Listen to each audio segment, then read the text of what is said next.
What's up, Star Trek fans? This is Star Trek Late Night, and we are going to rank all of Star Trek, basically. I mean, I'm talking about everything, almost everything. There's a couple of things we're not going to hit. And so real quick, this is my list of what I love personally. So I'm not saying this is the best ever, the worst ever, whatever. I'm just telling you, like, Desert Island, I can only take a certain amount of things, and I have to rank everything in my brain so I can decide what top 10 things I'm taking with me. And I think I've got it narrowed down. Now, in my mind, may vary a little bit over the next years, and I may think, maybe I would have moved this a little bit and whatever. But I had to pick something, so I did. Let's start with the honorable mentions, because these are the shows that I haven't really watched, and so I won't be really putting them on the list at this point. First up is Star Trek the Animated Series. I never watched it. I know that's crazy to some people, but yeah, I never watched it. I was, born in 1984, and so I was into the original series movies, and then I also watched the original series, but I just never really got into the animation at all. At the time, the only animation I was into was Ninja Turtles and Ghostbusters and maybe He-Man or something. I don't know. Transformers, but that was, not Star Trek, though. So for that same reason, I left Lower Decks off of my list as well, so Lower Decks is an honorable mention. I think the show is really fun at times and funny, but I can only watch 1 or 2 episodes at a time. That's the same way I feel about the Three Stooges nowadays. Although I used to love it when I was little, Three Stooges, after about 3 episodes, I'm like, okay, I can't do this anymore. It's the same thing with Lower Decks. And Prodigy I haven't watched at all, so I don't even know. So Prodigy, animated series, and Lower Decks. Seeing a correlation here, I just don't seem to like Star Trek cartoons. But if you love them, that's great for you. Now, I'm about to list 22 items. And out of these 22 items, there really are only 3 things I probably will almost never really watch again, for sure. So out of these 3 items, the bottom 3 are the ones that, if you're out there, you might only be mad about the bottom 3 if you like them, because I will probably never watch them again. They were so terrible to me. But everything else is watchable. So everything else after these next 3 that I'm about to list, I will watch them over and over again at any point. Even though some of them aren't the best, but I can watch them. But let's start with the worst season or movie of Star Trek, I believe, that I've ever seen. And I'm ranking them together, because they're pretty much going together. I know that it's not really fair, because in my list, I'm not going to go by season, like ranking all the seasons of all the series. I'm not doing that. Individually, I'll do that at a later time for each series, but every series is broken up, except for Picard, because Picard is weird, and there's something different that has to be said about it. So the worst Star Trek season or anything that I've ever seen ever, to me, is absolutely Picard Season 2. It is absolutely unwatchable, sad, disturbing garbage. I hate this, and I will never watch it again. John Delancey is about the only good thing. The Borg Queen did a great job, and that's about it. The Borg Queen was pretty good. John Delancey was amazing, and everything else was insulting, enraging, and trash. So that's my last on my list, Season 2 of Picard. And next on my list, Season 1 of Picard. The worst thing I've ever seen in Star Trek ever. And mostly it's because they're ruining the character of Picard that I loved. Like, Picard is my favorite thing ever. James T. Kirk was, right after him as a kid, but, Picard is my thing, and this show just destroyed my life. It was awful. So Picard Season 1 is next. I will never watch either one of those 2 series ever again. That brings us to next on my list, which is, I think, number 20. 20 on the list, 19, 18, 17. Yep, number 20. Number 20 on the list is Discovery. And, of course, we're going by the whole thing by a whole. Now, maybe Season 5 comes out and it's good or something somewhere, and I move it up the list, or I don't know. But right now, Discovery would be at the bottom Discovery would be the worst Star Trek I've ever seen if it wasn't for what Picard season 1 and 2 did. So somehow it avoided that. And a big savior for Discovery not being last on the list is basically that they have like a couple of good episodes here or there.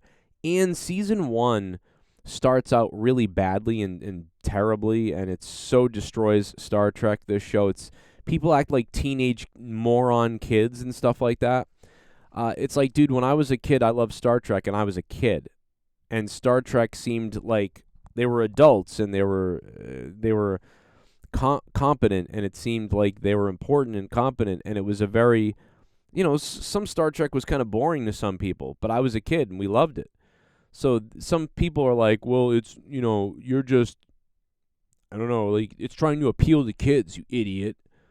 Okay, but Star Trek appealed to kids in the 80s and in the 90s. Why to appeal to kids nowadays does it have to be stupid?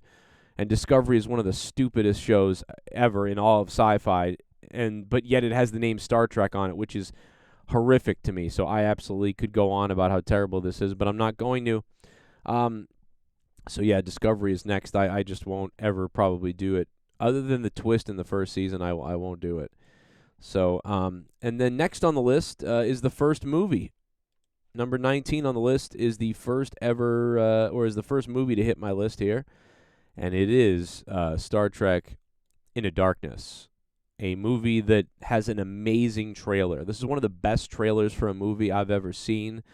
Benedict Cumberbatch is such an amazing voice and tone, and it was, man, when this trailer came out, it was awesome. It was like, what is going to happen here?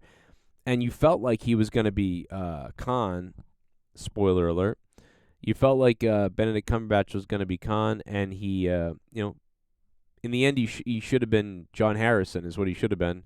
And it should have been a sort of espionage story about, genetic altering something, and that would have been fine. Dragging it into Khan. This show ended up becoming laughably hilarious by the end of it. I was laughing out loud in the movie theater. When Spock yells Khan in the movie theater, I was cracking up. Like, it wasn't even good anymore. It was, like, ridiculous. And then Spock is, like, punching people and going crazy. I mean, bro, this was just the, if there were any example to be like, explain to me how you think that these people don't know Star Trek. Anyway, it would be Into Darkness, one of the best trailers of all time in any movie. I will walk over your cold corpses. Like, it's so great. But the movie is just asinine. Luckily, it takes place in an alternate universe, though, so it gets better points for me. You know what I mean? It gets better credit for me. I can sit down and watch this movie once in a while when I want to watch a dumb action movie. Like, if I want to watch, like, a dumb action version of Star Trek and I want to sit down and watch it, I can put this in and kind of enjoy it a little bit, even though it's ridiculously stupid. And because it's in an alternate timeline, I can be like, okay, it's basically like the mirror universe. Like, there's the mirror universe, but then there's this universe, and this universe is closer to the universe we know, but it's not the mirror universe, and it's not the universe we know. So because of that, I can, you know what I mean? I can kind of accept it a bit. And so that's good. So I really give a lot of credit to them with when they rebooted this, setting that alternate universe vibe, because that really is a great, it allows people who can't stop thinking about canon and how the characters really should be and all that stuff. It allows them to sort of have fun playing around a little bit, even though it's just not a good movie. And it's makes number 19 on my list. As a kid, I believe it was the first actual Star Trek movie that I saw in the movie theater, and it was Star Trek Final Frontier. And it was, I believe I saw it with my mother and my father. We had seen some of the previous ones all the time on VHS at home, but I believe this was the first one we went out to see in the movie theater. So yeah, this was, it was exciting as a little kid to go to the movie theater and see it. And as a kid, it was okay because I was a little kid and I just, but it was a little bit like boring, I remember, as a kid, just to me. And obviously it is considered one of the worst movies of the original movies. Final Frontier, but it does have its little moments of great character moments. There are some really great character moments in this movie. So Final Frontier makes number 18 on my list. Now remember, this is my list. This is not going to be your list and everybody else's list. This is just my list personally of like the order that I love Star Trek in. And like I said, most of Star Trek I like, so it's just about all Star Trek I like. So other than Picard season 1, 2, and Discovery. I like to throw that out there. So number 17 on my list is Star Trek Insurrection. It's a movie that me and my friend who loves Star Trek went to see, and we took his older brother, who wasn't really a big Star Trek fan, and I think he sort of thought Star Trek was kind of lame. And I'll never forget, we went to the theater, and he got so bored in the theater, and he looked like he wanted to end himself. He was like looking up and rolling his head around, and he was like, ugh. And I remember at one point he was like throwing stuff at people in the theater. He was just like getting so distracted. And quite honestly, we lost attention span in the theater too. And we ended up leaving and going to see The Faculty, which is crazy because, dude, like we were so excited a new Star Trek movie was out, and we ended up leaving to go see The Faculty, which ended up being really cool and exciting. And Insurrection just wasn't. However, that was during a time when I put Star Trek and Star Wars aside, and I was doing like more other stuff in life. Like I was hooking up with girls, and I was in a band, and all kinds of stuff. So from like 1998, 9, and 2000, for about 3 years I wasn't watching any Star Trek, and this sort of solidified that for me. However, when the next movie came out, I was fully engaged in it, and I was obsessed with it. And I went to see the movie like 5 times in the theater. So I was right back at it. But for about 3 years, I kind of had tapped out a little bit. But Insurrection, it's got some really, it's like a long episode of the TV show. But the TV show did all these parts of this better. So that's the problem. I do find myself singing all the time this part of the movie. British Todd is like I walk around singing that all the time. There's these little moments from the movie that are very memorable. But yeah, overall, it's pretty low on the list. Number 17 for Star Trek Insurrection. It's our first TNG movie on the list, and it's fairly low because the TNG movies didn't always do so well. Number 16. I've got number 16. I've got Star Trek Beyond at number 16. This movie was probably the most like Star Trek that we know of the J.J. Abrams universe movies. They did a really good job of sort of being Star Trek. However, the villain was so weak and like I'm the bad guy, angry villain. And we'd already seen that in Star Trek, J.J. Abrams' Star Trek 2009 and Into Darkness. So it was like really this again. But like Picard Season 3, it was like the best time it was done, I guess. Although I found Nero to be the best. So the villain was a bit weak to me, but the spirit and dialogue of this movie was the most Trek that we know Trek. But it does still take place in an alternate universe, so we can kind of forgive that. But I do think it is better than, although not as exciting and flashy, and the villain isn't as crazy as Star Trek Into Darkness. As a Star Trek movie, it's better to me. So I did put Star Trek Beyond number 16. And then right after that, the 2009 J.J. Abrams reboot. I put it right after this. This movie had me so excited because we hadn't had Star Trek in so long. It had been, 3, 4, 5, 6, 7, 8, 9. It had been about 7 years since Nemesis, and we had no Star Trek. And I was very excited about it, and I liked J.J. Abrams at this time as a director, and I was so excited about it. And overall, I did like the movie, and it has one of the most emotional openings of any Star Trek movie. And so at number 15, I put Star Trek 2009, and luckily, because it's an alternate universe, you can forgive a lot of the things that don't make sense Star Trek-wise.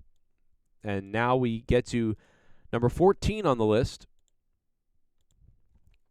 Could be a little bit lower on my list than many other people's. And honestly, my list, it's hard to do this, man, because I love these movies so much. And really, at this point, everything I'm talking about I really love. So it's hard to figure this list out. But Search for Spock, Um, when I was a when I was a kid, I really did like this movie. I thought the villains weren't as threatening. It was more about the characters and how they were going to get Spock back. It's actually a really wonderful movie. I love Search for Spock. I think at times I don't have as much rewatchability for it every year. It's not one that I like to put in every year. It's one that I like to put in more like every 3 years. So that's why it's a little bit lower on my list. But when you do put it in after not watching it for 3 years, for me, it's oh man, it's really exciting because I forget some things and it's fun to watch. It's got a downer in it with Kirk's son and that sort of thing. As Savick is different than the other movie. They had just changed character. So there's all these little things that kind of made it a little bit lesser for me. But it's a wonderful movie. I love it. I love it. Like, I mean, I really do love this movie. But it is number 14 on my list. Number 13. I had gotten over my 3-year hiatus from Star Trek, and I had begun to watch Star Trek The Next Generation on DVD. I went to the stores, and I was buying those DVD collections, and I was becoming obsessed with Star Trek again, especially The Next Generation. And then, coincidentally, I found out that another Star Trek The Next Generation movie was coming out. And I was like, no way, because I was at the height of, wow, I miss Star Trek so badly. And Enterprise was on the air, and I had just started to get into Enterprise. And I was on this full bore into like rewatching all the old DVDs. And I was buying DVDs because they were just coming out in these collections. And this movie couldn't have hit at a better time. Obviously, the movie was dark, and it was different. And it certainly ended on a sad/optimistic note. But a very strange, incomplete note. A lot of people did not like Nemesis.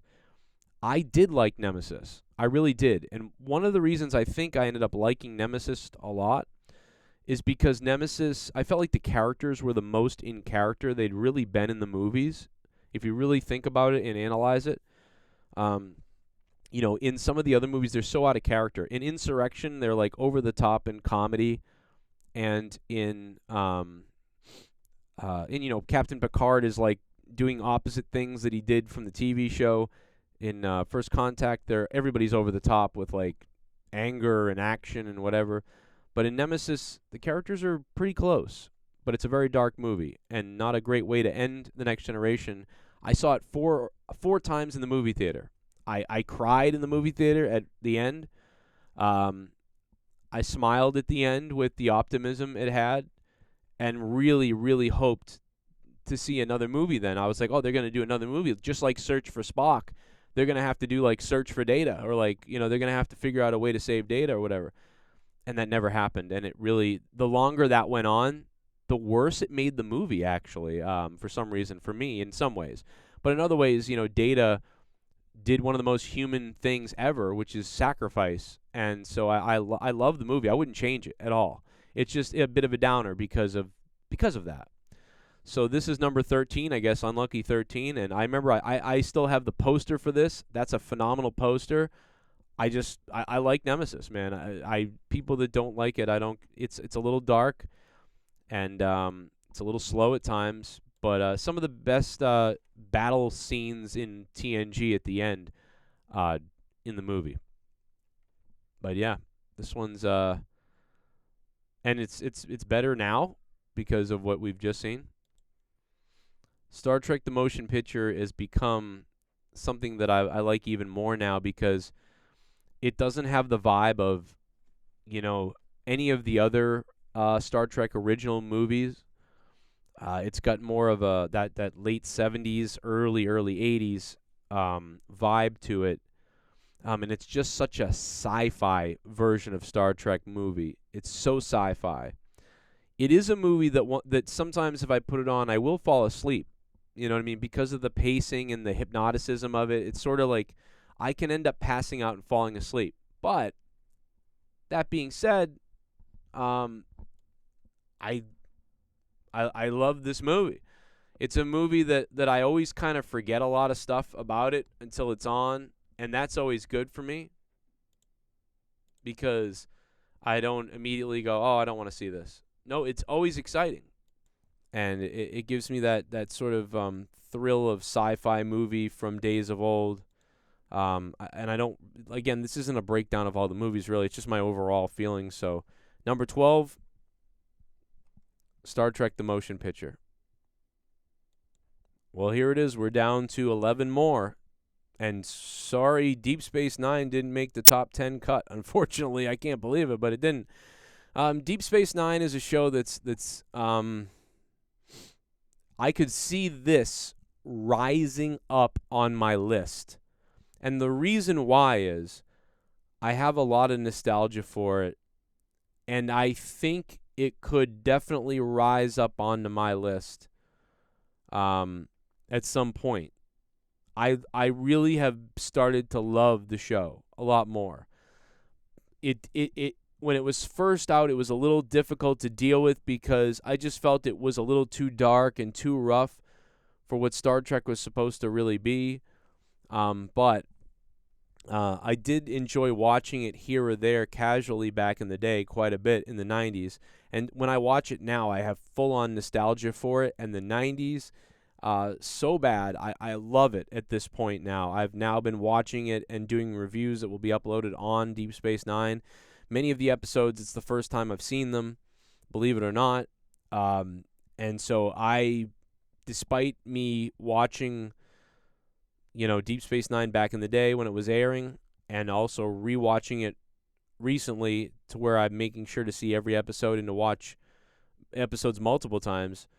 Obviously, we haven't done really a series yet because the series in Star Trek are better than the movies. That's why the series are ranked higher, as you see, than the movies, for me, mostly. So this is number 11 on the list, Deep Space Nine, and it's actually going up and up on my list throughout the last few months as I continue to remember it, watch it, love it, and sort of start to love it more, which is pretty awesome to be able to do in the year 2023.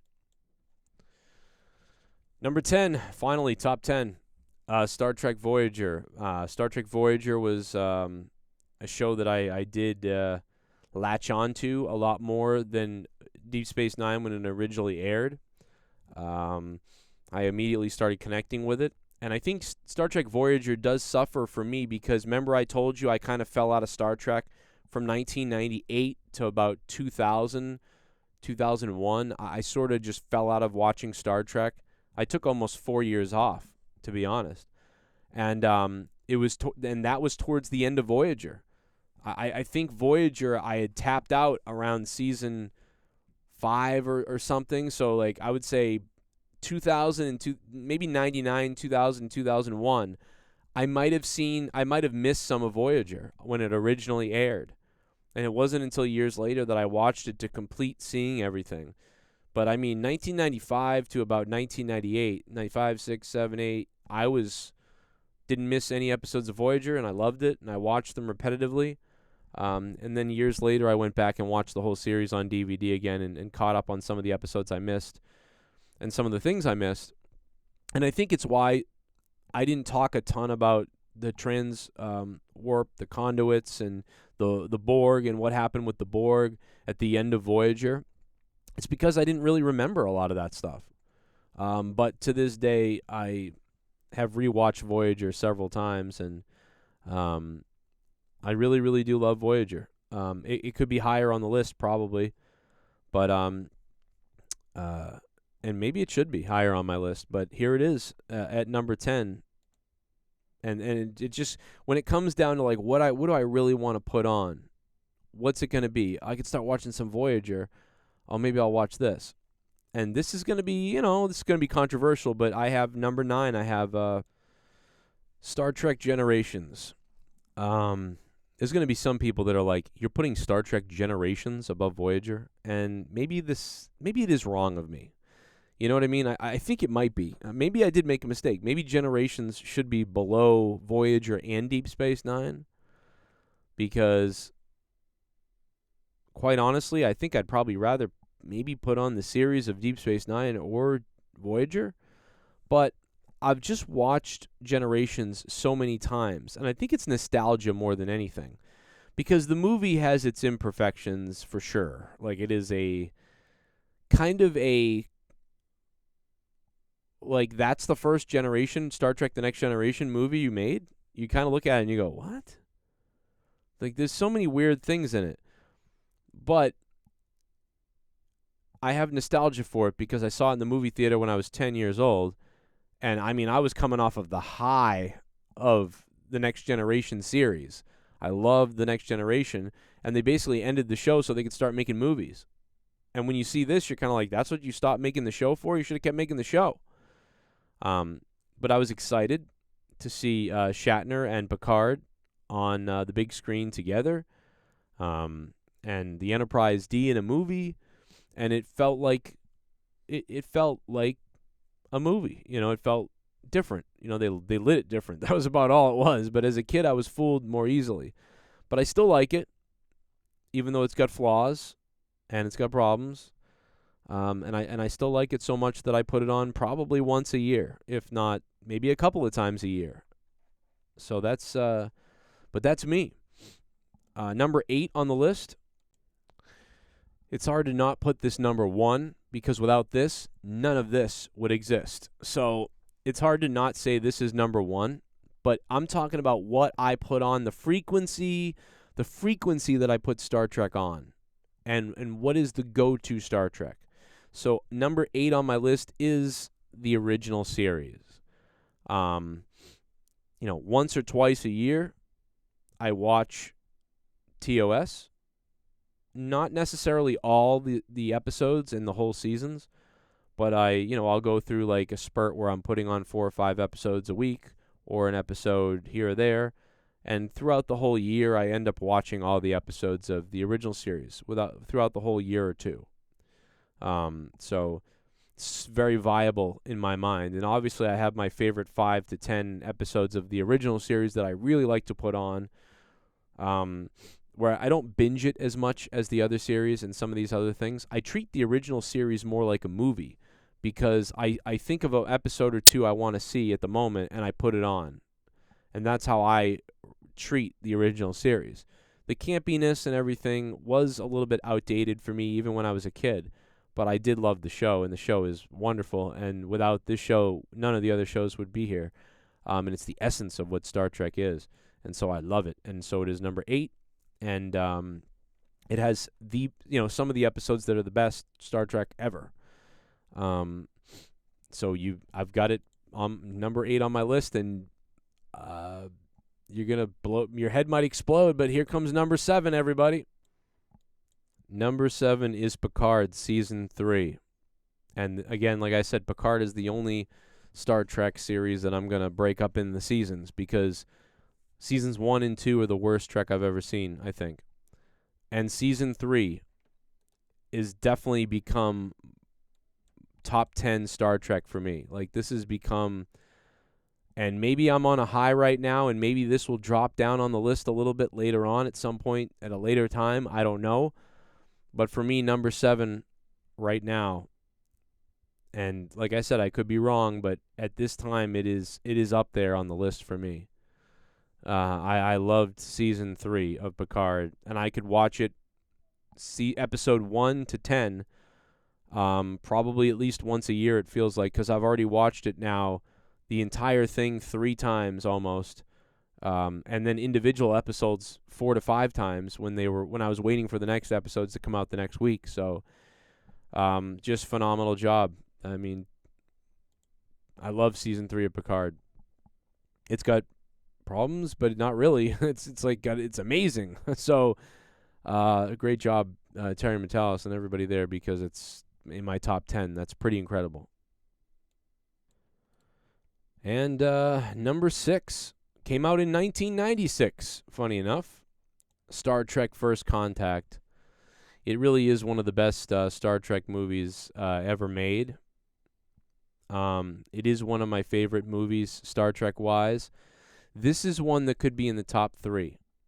But I chose not to put it in my top 3 because over the years it's become a little bit harder to watch, only because I just see some of the character stuff, and they feel, Picard. People are a little bit out of character in it to me, and stuff.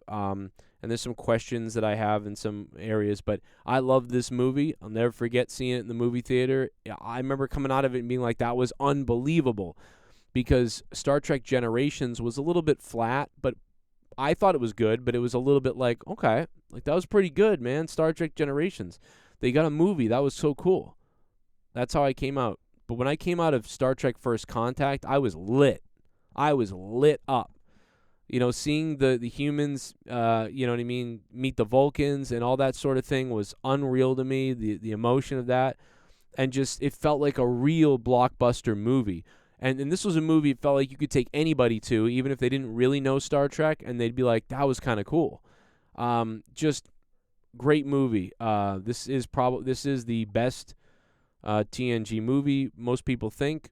There are times when I put Nemesis in over it, but I really do love First Contact, so it makes number 6 for me.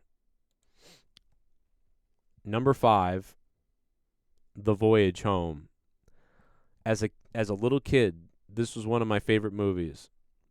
As a teenager, I found the movie hilariously entertaining. And as an adult now, at 38 years old, it's still one of my favorite movies.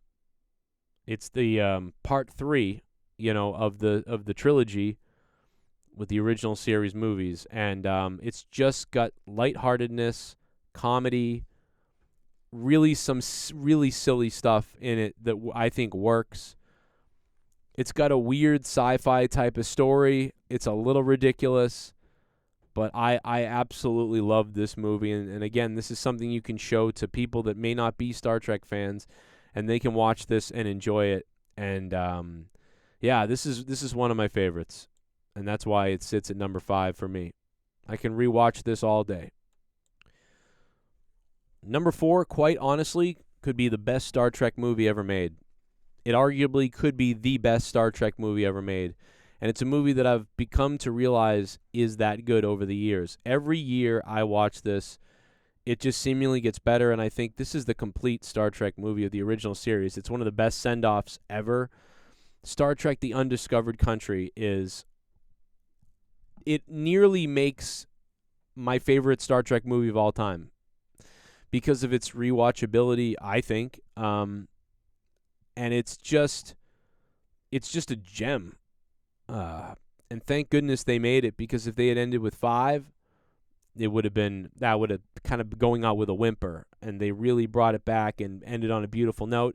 Star Trek 6 is basically Star Trek Picard Season 3 that's their Star Trek 6 to me, and that's why it makes sense that landed on my number 7, and why Undiscovered Country lands at number 4 of things that, and these are, again, this is like if I was on a desert island and I got to choose only Star Trek, and I had to pick an order of what I want to see next, and I can only, and at any point they could cut me off and I can't get any more. We're not going to tell you how long you have to choose, but go ahead, name all your top Star Treks now, and you can have them, and we're going to cut you off in a random time, and you don't know when. I'd be like, this. Okay, you're cut off. And I'd be like, oh, my God, well, thank God I got that sort of thing. So there's number 4, The Undiscovered Country. Number 3 does top the movies. This is the end of the movies for Star Trek for me, and this is number 3 on my list. It's Wrath of Khan. The movie is, how good the movie is. It's the villain, the story, the submarine battle, the Kobayashi Maru scenario, Spock's sacrifice, and so on and so on and so on. Obviously, it's a movie that you can just watch over and over again, and it is probably the best Star Trek movie ever made, maybe. I do think that there's a possibility for Undiscovered Country, even Voyage Home, and even First Contact to be up there with it or above it for many people, even maybe me at times. But right now I've got to go with, I've loved this movie since I was a little kid. When I was a little tiny kid, I'll never forget it. It was one of the first things I remember of Star Trek beaming into my head and burning into my head as a kid.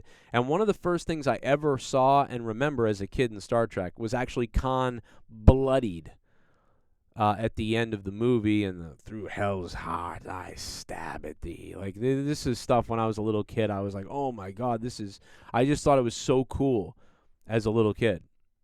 And, and it's one of the things that hooked me on Star Trek, even though my father was feeding me the Star Trek, but, this was the first thing that I remember, and so I was captivated. So number 3, Wrath of Khan. Number 2, you guys are not going to believe it. You're not going to believe this. You're going to think I'm nuts.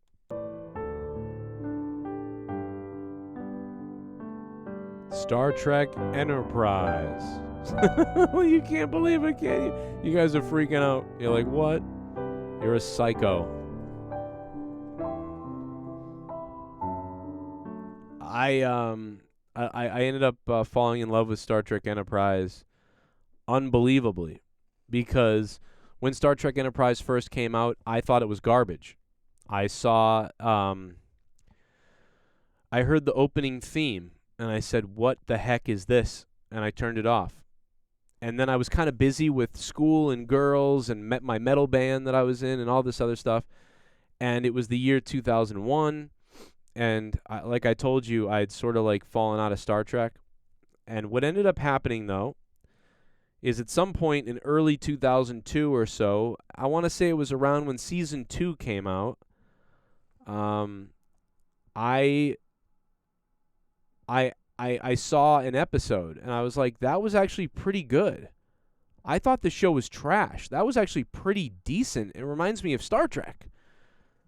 Let me go watch this again. And then what I did was I bought the first season DVD. And I saw episode 1, Broken Bow, and I said, wow, that was actually really good. Like, I was actually really pretty good. So I started watching it, and then I got hooked on it to the point where, it was season 3, and I was watching it in real time.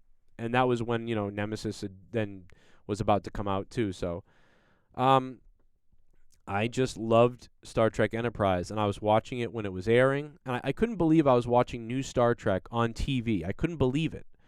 After kind of watching TNG reruns now for 8 years. Watching TNG reruns for 8 years. Watching the movies all over and over again. And, watching Voyager and Deep Space Nine. I was shocked that we had a brand new Star Trek on the air. And there were a few things canon-wise and some things that were off about it. But there was some... I really ended up loving the characters and loving some of the stories. And to this day, I binge it and I put it on constantly. My only complaint is there's not enough of it. There should have been 7 seasons. And it really stinks that we didn't get 7 seasons. And one of my favorite memories, it's funny because the original series movies are some of my favorite memories from the 80s when I was a child with my father.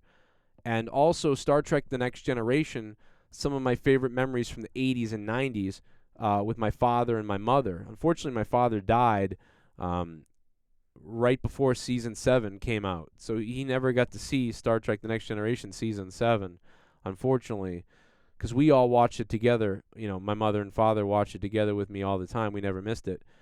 And so it's weird that I have all these memories of these different time frames, but Star Trek Enterprise reminds me of the early 2000s. Doesn't it remind you guys of that time period, Napster and like whatever the heck else is going on, Windows XP, I don't know, man. So like that time frame, it really reminds me heavily of, 2000s. Of course, September 11th happened right as it launched, and just it's I don't know why, but I put it number 2. It's seriously is my favorite. And I remember being furious when it was going off the air back then. And when we heard that it was going off the air, I remember being on websites and it was like, season 3 is going to be the end. And I was like, what? I couldn't believe it. That was it. I just started watching this, really. And it's funny that I didn't start watching it initially because the theme song was so weird. I thought maybe this show is... I don't know, maybe this show's too weird, or I thought it was Earthbound, and I didn't really understand what was going on. And it felt more like Stargate or something else. I wasn't sure, so I didn't watch it. And my wife told me that that's why she didn't watch it. And my wife actually never ended up watching it until she watched it with me. She came in by accident one day and got hooked on it. And I said, see, and she's like, yeah, the theme killed it. She said she turned it off because of the theme. I turned it off because of the theme. Now I love the theme. Doesn't make any sense. I love the theme now. I don't care. I like it. And the Archers theme that plays at the end of it for the credits is, I love that theme as well. So I don't care, man. I don't care. I love Enterprise. It's weird, but that's me. I know that other people are like, well, you're crazy. I know there's a few of you out there that feel this way, that like it the same way. But yeah, number 2 on my list. I know that, and I'm talking about rewatchability. I watch Enterprise every year from season 1 to 4, and then throughout the year I repetitively watch the seasons and episodes randomly too. So I gotta put it number 2. I gotta be honest. I watch it more than Wrath of Khan, so I gotta put it up there as number 2, just to be dead honest. And of course, you know what number 1 is. Star Trek: The Next Generation. My favorite TV show of all time. One of the best endings in a season to any TV of all time. Honestly, this probably should have gone 10 seasons, but luckily it went out on a high note, I guess. And we were getting a little crazy with episodes like Masks and stuff like that, so maybe it was time. But I just love this show. We go to bed to it every night. Right now, I went to bed to this show almost every night as a kid. When I was in my teens, I would watch the VHSs. If I ever saw it on TV, I would leave it on. In the early 2000s, when I was watching Enterprise, I was binge watching this on collectible DVDs. I rebought the next collection of DVDs. This is the show that I've loved since I was 5 years old, and then loved it growing up into my teens, and then obviously loved it into my 20s, and then to this day, I love this show. And so, number 1, Star Trek: The Next Generation for me. And there you go. It only took 42 minutes, but we got through the entire list. Star Trek: The Next Generation, Enterprise, Wrath of Khan, Undiscovered Country, Voyage Home, First Contact, Picard Season 3, the original series, Generations Voyager, Deep Space Nine, Star Trek the Motion Picture, Nemesis, Search for Spock, Star Trek 2009, Beyond, Insurrection, Final Frontier, Into Darkness, Discovery, and Picard Seasons 1 and 2 being in the bottom 3 there. So, and again, I never watched the cartoon series really, so I don't put them on the list because I just haven't really watched them. And if I could get rid of any Star Trek, it would be Picard Season 2, Season 1, Picard, and Discovery. If I could get rid of 3 Star Treks, it would be Discovery, Picard Season 1 and 2. Just get them out of there. And I wouldn't throw away Inner Darkness because, like I said, the J.J. Abrams movies are in an alternate timeline, so I can deal with that being stupid. But man, Star Trek: The Next Generation is my... It's just... I'll probably die watching Star Trek: The Next Generation because I love it so much. But most of all, I love Star Trek. What do you guys love in Star Trek? What's your favorite episodes? What are your favorite things? And a lot of it has to do with when you started watching Star Trek. If the first thing you saw was Star Trek Discovery, you may love that the best. If the first thing you saw is Star Trek Enterprise, you may like that the best. If the first thing you saw was the original series back in the day and you saw the original series as a young person, you're, of course, going to love Star Trek, the original series, the best. So it's one of those things. Usually, whatever Star Trek you were introduced to first and made you feel something first, that's the one you're going to remember, and it's going to be your thing forever. Might have been Deep Space Nine for a lot of people. You saw Deep Space Nine, and you thought that was just the best ever. And you went back and watched Next Generation, and you liked it, but you fell in love with Deep Space Nine. That's just the way people are, especially with Star Trek. That's why I think there's so much infighting with Star Trek fans. But what you have to do is you have to just back off and be like, well, that's someone else's experience. Where they entered Star Trek is their experience. you can never argue with someone else's experience. Like when they saw something first and it touched them, so that's why, everyone's got a different perspective because we all came in at a different period. And your nostalgia for the period that you came in on is strong. And no amount of arguing with what someone else thinks is going to change how you feel about where you came in on the nostalgia of Star Trek. But for me, it's the next generation. This is Star Trek Late Night. I'll see you guys in the next video, and I hope you have a good day. Feel free to leave me a comment down below. Subscribe if you're new. And if you really want to help my channel out, leave me a super thanks down below. And I'll be reading everything. See you next time.